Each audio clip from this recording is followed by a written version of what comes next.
Assalamualaikum warahmatullahi wabarakatuh. Sampurasun. Segenap keluarga besar guru Republik Indonesia, seluruh provinsi Jawa Barat, keluarga besar pramuka, dan seluruh hadirin yang hadir pada kesempatan pagi hari ini, semoga kita memiliki nurani, memiliki kesadaran bahwa kita ini tinggal di bumi yang terdiri dari empat kalima pancer. Ada tanah, ada air, ada udara, dan ada sinar matahari. Pramuka itu mengajarkan sebuah nilai fundamen. Kalimat yang sangat kuat dalam pikiran saya adalah kalimat cinta alam dan kasih sayang sesama manusia.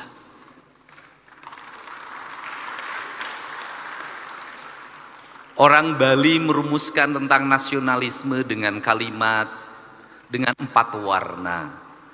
Tanah dilambangkan dengan warna hitam, air dilambangkan dengan warna putih, angin dilambangkan dengan warna kuning, dan cahaya matahari atau panas dilambangkan dengan warna merah.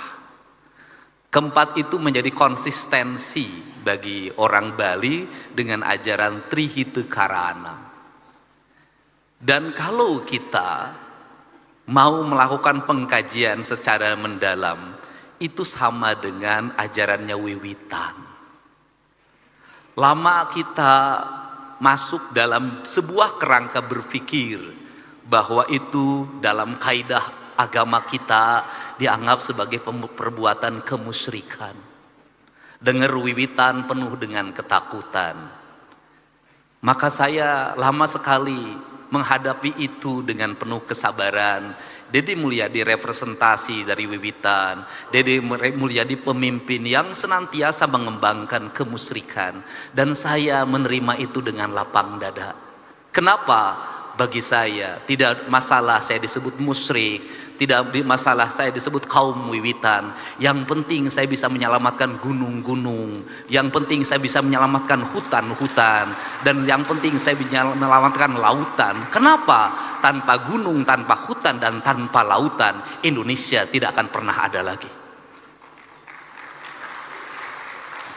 Saya di sini ada orang yang saya kagumi ketika saya masih kuliah semester 1 dan sempat mengundangnya acara maulid di STH Purnawarman Purwakarta, Kiai Haji Miftah Farid.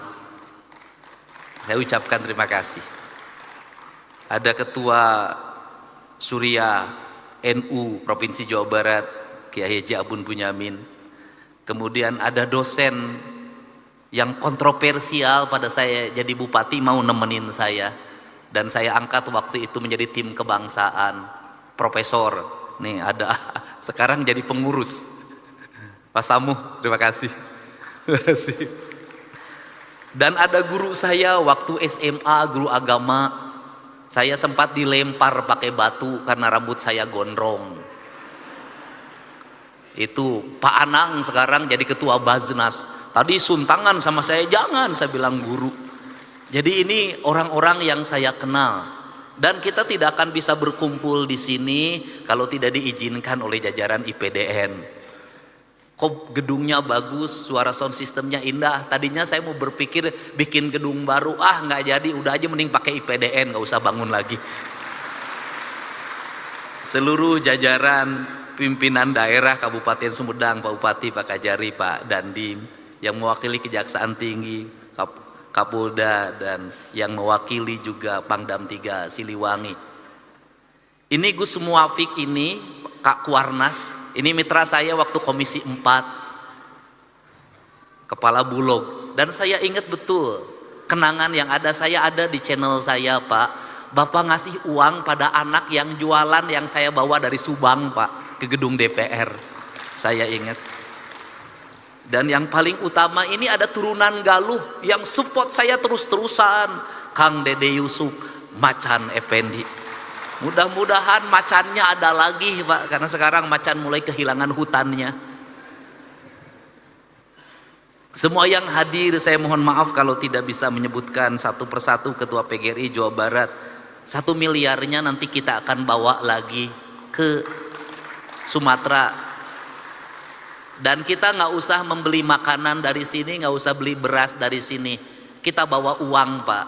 Karena yang diperlukan oleh pengungsi hari ini adalah uang. Toko sudah mulai buka, warung sudah mulai buka. Yang tidak punya adalah mereka uang. Kalau mereka makan mie tiap hari terus juga kasihan juga. Nanti kita bawa uang dibagikan agar ekonominya muter. Cara saya menyikapi sesuatu pakai kitab. Kitabnya itu ada dalam pikiran dan perasaan saya. Saya selalu meyakini bahwa bisikan yang terbaik dalam hidup itu adalah bisikan hati yang terjaga dari puasa. Itu prinsip. Saya nangis, Pak. Kenapa saya nangis? Ada hal yang harus dibicarakan oleh kita. Kita tiap hari ngomong tentang Negara Kesatuan Republik Indonesia. Tiap hari, Pak. Negara Kesatuan Republik Indonesia. Negara kesatuan. Negara kesatuan itu negara yang bersatu. Negara yang bersatu itu negara yang tidak terpisah. Dalam kerangka pemahaman Gus Muafik ada 2 hal di situ. Ada Tuhan ketika tunggal, ada Tuhan ketika jamak. Tuhan ketika tunggal disebutnya imanensi, dan Tuhan ketika jamak disebutnya transendensi. Ritualitas kita sudah sangat taat orang Indonesia terhadap ritualitas. Umroh ngantri, haji ngantri. Luar biasa ritualitas kita. Masjid terbangun di mana-mana dengan indah. Tetapi ada 2 hal yang hilang tercerabut dalam tradisi agama kita adalah kita mencintai Tuhan tapi lupa terhadap hukum Tuhan. Hukum Tuhan yang benar, yang tidak perlu ditafsirkan, yang tidak melahirkan mazhab, yang tidak melahirkan kelompok, yang tidak melahirkan ormas adalah hukum alam. Hukum matahari tidak akan pernah berubah. Hukum tanah tidak akan pernah berubah. Hukumnya air tidak akan berubah. Hukumnya udara tidak akan pernah berubah. Tidak perlu pakai tafsir. Karena tidak perlu pakai tafsir, dalam pandangan saya, mencintai Allah berarti tunduk dan patuh pada apa yang ditentukan oleh Allah. Ketundukan dan kepatuhan kita pada apa yang ditentukan oleh Allah adalah ketundukan dan kepatuhan kita pada kausalitas, pada sebab akibat, pada hukum alam, hukum yang universal, yang di seluruh negara sama itu hukumnya. Sehingga seorang nasionalis, dia akan menangis ketika hutannya dibabat. Seorang nasionalis, dia akan menangis ketika hulu-hulu sungainya diuruk. Seorang nasionalis, dia akan menangis ketika mata airnya makin mengering. Kalau kita mengaku mencintai NKRI, mengaku menjadi nasionalis, membiarkan hutan dibabat, membiarkan sungai diuruk, membiarkan laut diuruk, dan membiarkan mata air mengering, saya katakan Anda pembohong. Dan Anda tidak mencintai Indonesia.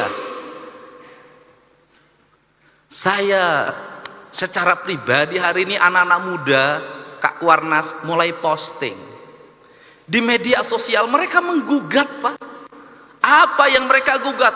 Belanda menjajah Indonesia 350 tahun. Gunung masih utuh, samudra masih terbentang luas, sungai-sungai jernih. Dia meninggalkan perkebunan yang terhampar, bangunan-bangunan yang indah, gedung-gedung yang kokoh, jalan-jalan yang kuat, jembatan kereta api yang kokoh. Indonesia merdeka 80 tahun.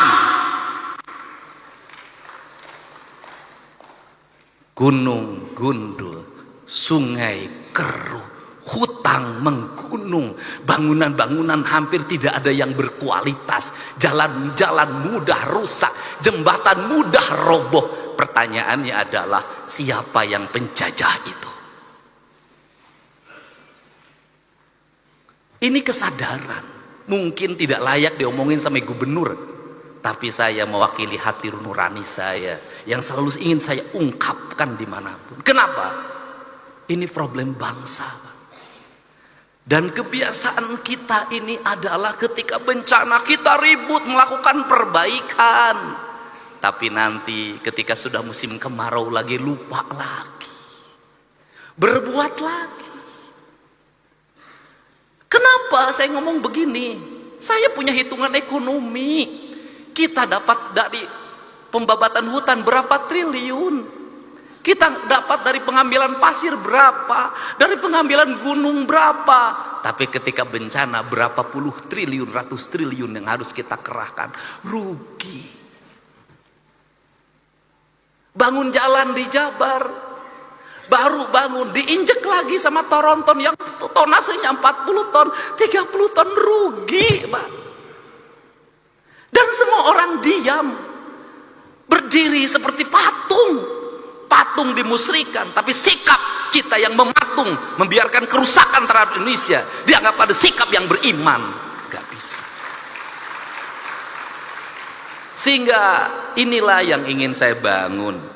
Gerakan pendidikan kita harus menggerakkan anak-anak kita kembali pada titik dasarnya. Dia adalah manusia Indonesia yang mencintai tanahnya. Problem anak-anak kita hari ini apa? Dia tidak mengenal tanahnya. Kenapa tidak mengenal tanah? Sejak lahir kakinya tidak pernah menginjak bumi. Pakai sendal, di sepatu, tidak pernah berlari di pematang sawah, tidak pernah berenang di sungai, tidak pernah dia berlari menuju gunung. Dia menghabiskan waktu dalam setiap hari hanya dengan gadget. Dia mengenal ikan di gadget. Dia mengenal padi di gadget. Dan setelah itu negara lain mengintip kita. Dia kemudian mengunci kita, otak kita, mengunci otak anak-anak kita. Standarnya sebegini, orang Indonesia umurnya segini. Kenapa? Mereka sudah punya rumusan. Kenapa? Bahan baku tempenya dari saya sudah tahu itu kualitasnya. Dagingnya dari saya, semuanya dari saya sudah tahu isinya apa. Kamu umurnya sekian, nanti ada penyakitnya ini, dan ketika penyakitnya ini ahlinya dari saya, alat kesehatannya dari saya, teknologinya dari saya. Kamu akan jadi bangsa dungu selamanya.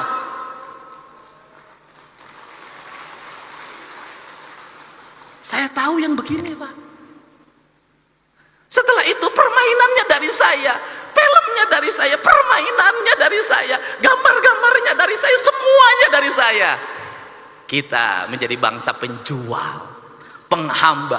Kita kaya, tapi posisi kita menjadi orang miskin. Kita ini bangsa kaya raya, Pak Ketua DPRD, tapi kita kayak orang miskin. Mangga diambil dan kita menyembah pada yang mengambilnya. Ini prinsip. Gerakan kepramukaan harus seperti ini. Gerakan agama harus seperti ini, menjadi solidaritas kesadaran. Kenapa? Mumpung masih ada waktu, sebelum semuanya terlambat. Saya ngomong hari ini, pramuka itu kitri. Pertanyaan saya, siapa yang nanam kelapa hari ini? Tiap hari itu dalam tradisi Sunda itu sebenarnya nggak boleh dawegan itu. Dawegan itu sakral aja, hanya untuk sesajen. Itu nggak boleh. Kenapa? Itu pantangan pamali. Saya tahu kalau yang mudanya diambil terus, yang tuanya tidak akan lahir. Akhirnya kita hari ini harga yang mahal kelapa. Kelapa karena bijinya juga diperlukan untuk industri biskuit di Cina. Barang yang murah kita ini tiap hari ngomong nanam nggak ada. Maka pemerintah Provinsi Jawa Barat tahun ini itu membuat sebuah kewajiban, seluruh bantaran sungai setelah dinormalisasi, setelah rumah-rumah kumuhnya dibongkar, maka harus tanamin pohon kelapa sepanjangnya. Saya tiap hari nanam pohon kelapa. Kenapa? Ini pohon yang paling kokoh. Kemudian nanti itu apa yang dilahirkan dari pohon kelapa itu minyak. Dulu kita di mana di Jawa Barat penghasil minyak terbaik? Ciamis. Minyak keletik Saya tahu betul pada saat minyak keletik dikonsumsi oleh kita, dikembangkan pikiran bahwa minyak keletik itu mengandung kadar kolesterol tinggi, berbahaya bagi kesehatan. Terus itu, yang baik itu adalah minyak sawit. Sekarang dibalik lagi, yang terbaik itu adalah minyak kelitik barat. Itu begitu. Kamu ketinggalan, yang bagus ini. Saya katakan, saya bertemu dengan orang-orang yang pinter. Dia ketawa. Apa itu? Kalian itu menuju ke tempat saya pergi. Kenapa? Kita ngikuti peradabannya orang lain sudah meninggalkan peradaban itu, dia menuju ke peradaban kita. Makanya saya berulang-ulang, kenapa saya mulai dari isu Sunda? Kenapa? Karena orang Jawa Barat itu Sunda. Tadi diceritakan pada saat Nabi Muhammad lahir, kita sudah ada Salaka Negara, sudah ada Taruman Negara, sudah ada Galuh. Artinya apa? Pada saat orang lain jahiliyah, kita ini sudah berperadaban.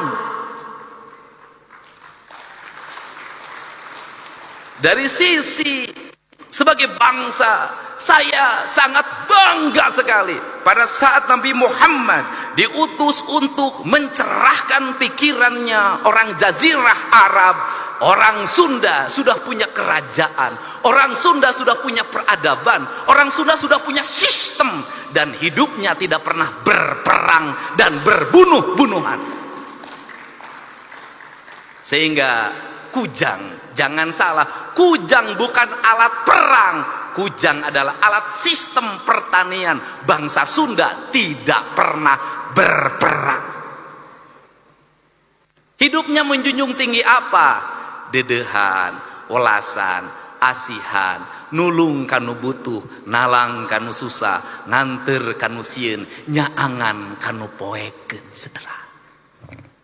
Sehingga menjadi bangsa defensif. Kenapa menjadi bangsa defensif? Tanahnya sudah subur.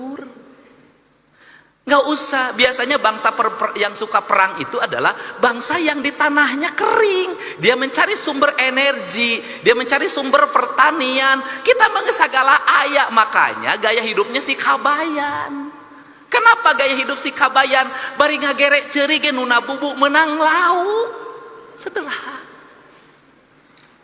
Kenapa jadi begini hari ini? Karena hari ini di Jawa Baratnya sudah ada keragaman orang. Dari Sumatera, dari Kalimantan, dari Jawa Tengah, dari Jawa Timur. Semuanya hidup bersatu di sini. Maka sekarang kita berkompetisi. Nggak bisa ngandelin lagi ngagerek ceuli. Lamun ngagerek ceuli mana? Ceuli terus kayak manajer benang ku batur alam. Makanya dirubah lagi oleh saya, harus kecekatan, tepat waktu, efektif. Dan saya contohkan di acara-acara provinsi, MC cuman pertama, kesininya nggak usah. Kenapa? Menghambat waktu dan cermin orang bodoh.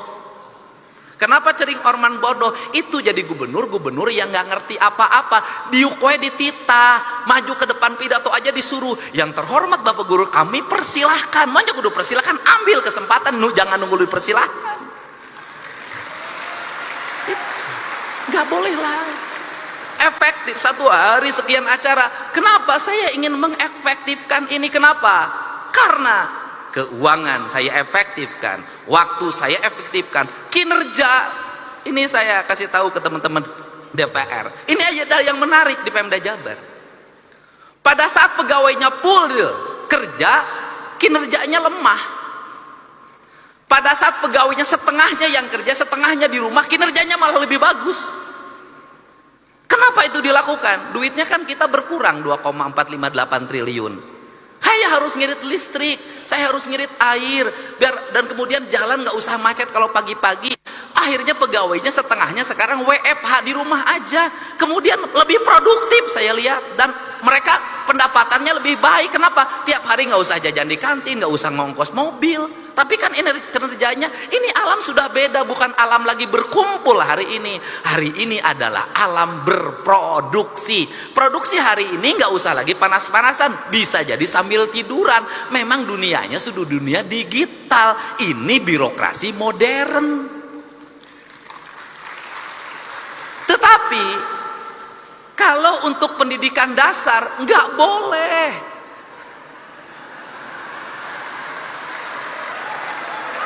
Nggak boleh. Kenapa? Yang dibentuk adalah karakter manusia, bukan mesin. Kalau SPJ bisa dibuat di rumah, klik kirim. Tapi pembentukan karakter nih yang Sukma Ayah harus belajar baca, nggak bisa. Yang diurus adalah hati, bukan mesin. Yang diurus bukan angka-angka, tapi manusia. Jadi saya tidak setuju anak SD menggunakan HP, anak SMP menggunakan HP. Kenapa? Pembentukan karakter dasar. Mereka harus tahu cara minum, mereka tahu cara makan, mereka harus bisa berlari, mereka harus bisa berjalan, mereka harus bisa bernyanyi, mereka harus bisa baca sastra, mereka harus bisa main musik, mereka harus bisa berinteraksi sosial. Kerakyatan yang dipimpin oleh hikmah kebijaksanaan dalam permusyawaratan perwakilan, ya harus manusia. Pada akhirnya yang dunia digital juga ada waktunya bertemu. Kenapa? Karena rindu tak pernah tertahan. Nanti ada kangennya, pegawai-pegawai Pemda kangen berkumpul, sebulan sekali bertemu. Kenapa? Karena rindu itu tak bisa hanya dengan video call, tidak hanya dengan chat. Pada akhirnya kita adalah manusia nyata, bukan manusia maya. Nah, kerangka ini harus dibangun. Sehingga apa? Ini tantangan buat MUI. Kalau selama ini selalu dikatakan dosa besar itu berzina, ya, judi, ya. Tapi menurut saya hari ini harus ada yang ditingkatkan. Dosa yang paling besar itu adalah merusak alam. Paling besar. Yang berzina hukumnya dirinya dan istrinya dan keluarganya. Tapi membabat hutan di Ciwidey, membabat hutan di Pangalengan, banjir lumpur, triliunan uang dikeluarkan menormalisasi Citarum, pada akhirnya tidak bermakna karena lumpur gunung masuk Citarum dan meluap. Berapa penderitaan yang dialami oleh banyak orang. Dan sebaik-baiknya manusia adalah yang bermanfaat bagi orang lain, dan seburuk-buruknya manusia adalah yang melakukan kerusakan di muka bumi. Kenapa? Karena kerusakan alam memperpendek umur bumi, bukan hanya umur dirinya, tapi umur bumi, mempercepat proses kiamat. Dan sekarang kiamat mungkin terjadi karena teman saya namanya Ahmad sudah punya cucu. Dia dipanggil kiamat sekarang. Ini para bupati hadir, terima kasih. Ini penting, Pak. Jadi apa concern kita, agama kita hari ini? Saya kemarin ketemu dengan ketua Persis, ketua Muhammadiyah, ketua NU. Saya bilang fikih yang paling kuat hari ini adalah fikih lingkungan. Kenapa? Malu, Pak. Anak-anak muda sekarang tuh tidak seperti kita. Kita masih jaga-jaga kalau ngomong. Anak muda sekarang tuh berani posting, Pak, dan berani mencaci maki orang tuanya. Dia ngomong begini, kan kita malu kalau digituin. Orang Indonesia ini paling banyak berdoa, tapi orang Indonesia itu paling banyak bencana. Kan malu digituin, Pak. Orang Indonesia itu paling banyak berdoa, tapi paling banyak orang yang sengsara. Orang Indonesia itu paling banyak berdoa, tapi buang sampahnya di sungai, buang sampahnya di mana saja. Membabat pohon itu bukan hanya 1 meter, tapi ribuan kubik, jutaan kubik, menimbulkan kesengsaraan, dan itu dibiarkan. Padahal tiap hari kita berdoa pada Allah, kita ingin dijauhkan dari bencana. Kita tiap hari berdoa pada Allah ingin dijauhkan dari bencana. Tapi menurut saya doa ini tidak akan bermakna kalau yang menjadi penyebab bencana terus dilakukan tanpa henti. Kita bicara hakikat, tapi syariatnya tetap terjadi kerusakan, tak ada makna. Untuk itu maka saya sampaikan, ini tantangan bagi pramuka. Hari ini Pemda Jawa Barat mulai menanami pohon-pohon enteh-enteh, areal perkebunan enteh yang kosong itu ditanamin oleh anggaran provinsi, orangnya digaji. Kita punya rencana juga dan akan berjalan, dan Januari efektif. Orang yang nanam pohon dan ada sekian, satu orang 2 hektar, itu saya gaji setiap bulannya sampai pohonnya nanti besar. Kenapa? Ini sebuah kepentingan. Ada 2 dimensi yang ingin dilakukan di situ. Yaitu yang pertama adalah dimensi alam yang harus terselamatkan. Yang kedua adalah dimensi sosial ekonomi, di mana rakyat kita butuh uang. Saya jujur, ini ada sayuran tapi tetap saya kritik. Apa yang dikritiknya adalah mohon engkol, wortel, kemudian buncis, yaitu tanaman yang dibawa oleh Belanda. Itu makanannya orang Eropa. Di orang Indonesia nyebutnya sop. Bedanya adalah kalau orang Eropa makan sup itu sebelum makan. Makan sup itu sebelum makan. Kemudian dikasih dagingnya, daging yang bermutu. Orang Indonesia itu adalah makan sop keur muludan. Dagingnya make gaji. Terus dalam posisi tidak panas. Dimakannya oleh ajengan oleh kiai setelah ceramah jam 12. Kebayang, Pak? Sop dikasih nasi pakai gaji, tidak panas, dimakan oleh ajengan jam 12 malam. Wajar kalau banyak para penceramah yang tukang ceramah hari ini jantungnya bermasalah. Ini fakta, Pak, serius saya. Nah, ini tanaman Eropa dibawa, dan memang ini tanaman itu harus nyari daerah dingin. Jadi kalau ini terus berkembang dan dipacu produksinya, saya katakan nggak usah waktu lama, Pak, gunung di Jawa Barat rontok semuanya. Kenapa? Tanaman ini sekarang sudah naik ke arah Cikurey. Tanaman ini sudah naik ke arah Gunung Wayang, ke arah Gunung Windu. Dan itu saya berkomitmen siang ini mau saya kumpulkan untuk nggak boleh lagi alih fungsikan lagi tanamin kopi, tanamin duren, tanamin kayu-kayuan, tanamin teh. Udah saya biayai oleh provinsi. Kenapa? Kalau provinsi mengeluarkan 1 triliun itu kecil, kalau bencana lebih dari segitu yang harus dikeluarkan. Bapak mau lihat di mana? Mau lihat Lembang. Terakhir saya pesen, Pak, bukan nakut-nakutin, Pak. Karakter Sumatera itu sama dengan karakter Jawa Barat, Pak. Tanahnya sama suburnya, ada harimaunya, cuman bedanya harimaunya di Sumatera ada macannya, di Jawa Barat macannya jadi anggota DPR. Nah, mantan wakil gubernur. Dan saya pendukung beliau ketika menjadi gubernur dulu. Nah, dan saya buktikan di tempat saya menang, Pak. Nah, itu harimau Sumatera sama harimau Jawa di Kalimantan tuh nggak ada harimau. Jadi tanah gembur. Jadi Belanda itu menetapkan Sumatera berdasarkan peneliti BRIN dari UGM. Itu dulu Belanda menetapkan sebagai daerah hijau, daerah hutan lindung, daerah konservasi, daerah taman nasional. Jawa Barat juga sama, daerah di sini nih, mulai Bandung, Lembang, terus ke Garut, terus ke peradabannya, dan kemudian terus di daerah Pak Cipanas, semua sama. Jadi kalau tekstur tanahnya terus dicabutin akarnya, maka potensi longsor sangat tinggi. Ditambah lagi ada potensi paling berat, sesar Lembang.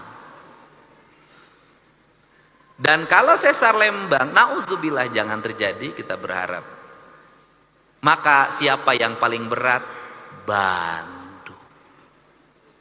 Karena Bandung itu cekungan. Begitu gunungnya jatuh roboh, air meluap, maka ini akan berubah menjadi danau dengan tingkat air yang sangat tinggi. Untuk itu ada 2 hal yang mesti kita lakukan. 1, kita mencoba untuk segera membenahi alam Jawa Barat ini yang rusak. Yang kedua, setelah membenahi alam ini, setelah sungainya dinormalisasi, setelah pohon-pohonnya ditanam, setelah gunung-gunungnya dihijaukan, setelah kita melakukan ikhtiar kemanusiaan, maka kita berpasrah pada Allah.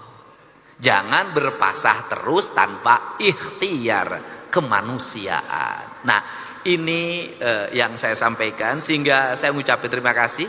Sekolah-sekolah, dinas pendidikan harus mulai dirumuskan kurikulum yang paling utama kita hari ini bukan lagi ngajarin anak-anak menggunakan gadget. Nggak usah diajarin anak-anak kita lebih pinter dari kita. Nggak usah diajarin anak-anak kita menggunakan HP, laptop, udah lebih pinter dari kita. Yang harus diajarin anak-anak kita hari ini adalah kembali sekolah bukan hanya ruang kelas yang digunakan, tetapi luang alam terbuka sebagai basic pembentukan pendidikan. Jadi kalau ada satu hari, saya harapkan nanti Ketua Kuarda Jawa Barat, kalau ada satu hari anak-anak pakai pramuka di sekolah, terutama SD dan SMP dan SMA, SMK, saya harapkan di baju pramuka itu mereka tidak di dalam kelas, tapi mereka berada di luar kelas, membersihkan sungai, menanam pohon, kemudian belajar memasak di alam terbuka. Dia memahami lingkungan. Kenapa? Anak-anak kita hari ini nggak bisa lagi masak sayur asem, tidak bisa nyambel, tidak bisa nyangu, tidak bisa ngaliwet. Anak-anak karena tidak bisa fast food, go food.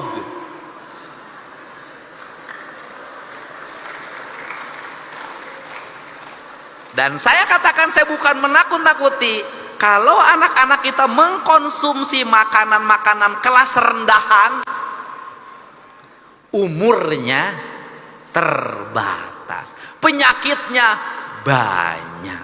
Anak kita nggak lagi pagi-pagi minum teh manis pakai gula aren, nggak ada, langsung kemasan berwarna, kemudian bergula, bersoda, sehingga umur 18 tahun banyak yang gagal ginjal, umur 20 tahun kena diabetes. Orang lain seneng lihat kita, seneng. Kenapa? Generasi muda Indonesia lemah. Kenapa mereka seneng? Kekayaan alamnya melimpah. Dan di negara yang kekayaan alamnya melimpah, negara itu harus hati-hati karena dia bidikan banyak orang. Untuk itu saya ini yang menegaskan kembali lagi, karena pramuka itu ngajarin itu semua. Dan yang berikutnya lagi pesen, kalau perkemahan harus dihidupkan lagi, kerjasama TNI Polri menjadi pembimbingnya. Kenapa? Saya masukin mereka ke barak militer, terbentuk, bisa baris, bisa upacara, bisa jadi paskibra. Si Egi wae nu ngacapruk rada hidang. Ini manfaatin Kak Dede, Kak Herman. Jadi saya ingin nanti yang dikirim ke barak marinir, ke barak TNI AU, ke barak TNI Angkatan Darat, anak-anak sudah berbaju pramuka. Pendidikannya di situ. Ini pembentuk karakter-karakter ini, karena kerjasama kami dengan Polda, dengan Polres, hari ini angka geng motor sudah hampir menurun. Yang terakhir kemarin di Bandung sudah ditangkap. Kita ini waktunya hanya terbatas dengan Pak Kapolda. Pokoknya Pak Dedi, Pak Gubernur, 2 hari pasti kena. Kita terus update, menurun. Dan yang paling jadi ancaman hari ini adalah pelecehan seksual pada anak-anak di bawah umur yang dilakukan oleh bapak tiri yang ibunya pergi ke timur tengah jadi TKI. Ini. Nanti saya sih pengen bikin moratorium sajalah. Tidak boleh seorang ibu meninggalkan anak balita untuk bepergian ke luar negeri. Saya pengen begitu. Dah. Terutama meninggalkan anak perempuan. Udahlah, saya kemarin sudah nangkep lagi di Sukabumi. Terakhir, jadi gubernur konten itu manfaatnya ternyata banyak, Pak. Saya tiap hari tuh bacain TikTok, yang satu masalah pelecehan seksual langsung telepon Kapolda, cepat ditangkap. Yang ini masalah apa lagi? Pokoknya aya nama kabeh ka Pak Dedi, Tapi bagi mereka yang punya ibu rumahnya robah, anaknya jangan teriak-teriak Pak Dedi, atau yang punya kewajiban pertama adalah anaknya. Pak Dedi, tolong ibu saya rumahnya Pak Dedi gentengnya bocor, kusia atau etama. Nah sia teu hidung. Pak Dedi, ibu saya sakit, kusia etama. Itu loh. Nah, saya hari ini alhamdulillah ya terupdate, karena sekarang berani speak up. Kemarin kan 6 orang Garut, orang mana-mana, kemudian berjalan kaki sudah 2 hari di Aceh, sudah bisa diantarkan pulang gara-gara Pak Dedi saya di Aceh, Pak Dedi. Saya koordinasi dengan Polresnya, terus bisa. Hari ini lagi 45 orang Jawa Barat, orang Garut, orang Cirebon, orang Purwakarta, orang Subang, ya pokoknya bupatina di area kabeh nya. Kemarin dia di Takengon, di daerah, saya telepon Kapolres Aceh Utara, itu Kang nggak bisa ditembus. Hari ini sudah bisa tembus, mereka sudah ada di Lok Semawe. Hari Kamis mau saya jemput, saya kembalikan ke kampung halamannya. Itu gara-gara gubernur konten. Nanti ada manfaatnya itu. Nah, cuman yang tidak saya layani cuma satu. Pak Dedi tolong kawin saya. Nah itu saya tidak layani.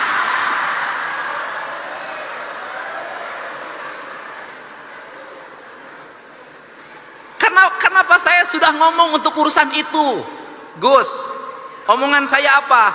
Janji politik pasti saya tepati, tapi janji menikahi belum tentu saya turuti.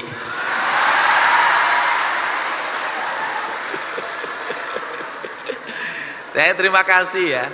Dan ya kita hari ini sudah orang Jawa Barat, saya meyakini kita punya harga dan punya martabat. Kita bisa membantu saudara orang lain yang kesusahan. Nanti suatu saat juga kita ketika kesusahan akan dibantu orang. Jadi itu ciri khas hidup kita. Dan jangan ngomong ngapain juga, itu ke Sumatera pada di Bandung banjir. Ya, di Sumatera ge loba urang Sunda sia teh. Barang amprok, aduh urang Sunda hungkul. Loba di Sumatera Barat aja 60.000. Urang Sunda lain, urang Sumatera Barat tunggul di ditu, sia teh ulah galak, urang dia ge loba di ditu. Loba sia teh. Nah, tetapi kan semuanya selesai. Artinya Bandung solusinya saya udah nemu. 1, gunungnya dihijaukan. Yang kedua, sudahlah daripada capek-capek rumah di bantaran sungai kita relokasi, sudah. Pimpinan DPR saya mohon izin. Daripada terus-terusan tinggal di bantaran sungai ada hampir 1.500 rumah, mau tiap tahun gitu-gituan, udah daripada tiap tahun ngomong hal yang sama, kita pindahin, sudah. Cukup duit kita untuk menyelesaikan mereka, cukup, asal kita mau efisien, sudah selesai. Saya pilihnya begitu. Tiap hari saya paling lucu itu di Dayakolot. Yang paling utama Dayakolot itu bertentangan dengan keadaan. Ai dayeuh teh pan kota, ai kolot teh orang tua, ayeuna geus nu batur kabeh. Itu orang kebanjiran, tendanya di atas bendungan. Cek aing teh lieur yeuh. Ini air di atasnya ka Dede. Di atasnya di situ bikin tenda eueuh deui tempat cenapa? Ai sia lamun aya caing keker hees kumaha? Aduh. Dan doakanlah saya tetap jadi gubernur yang duda lah, udah. Kenapa? Saya naik pesawat, saya lihat Bupati Cianjur mukanya pucet. Karena pesawat Susi Air itu turun pertama di Langsa. Itu bandaranya itu asalnya ketutup sama pohon, ditebangin dulu. Saya lihat Bupati Purwakarta pucet, Wali Kota Depok pucet. Kang Dedi kenapa? Mukanya senyum terus. Siapa boga pamajikan aya nu dipika berat, aing mah henteu tenang we.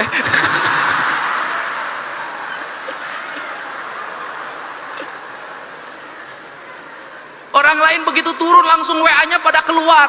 Papa, alhamdulillah selamat papa, muah.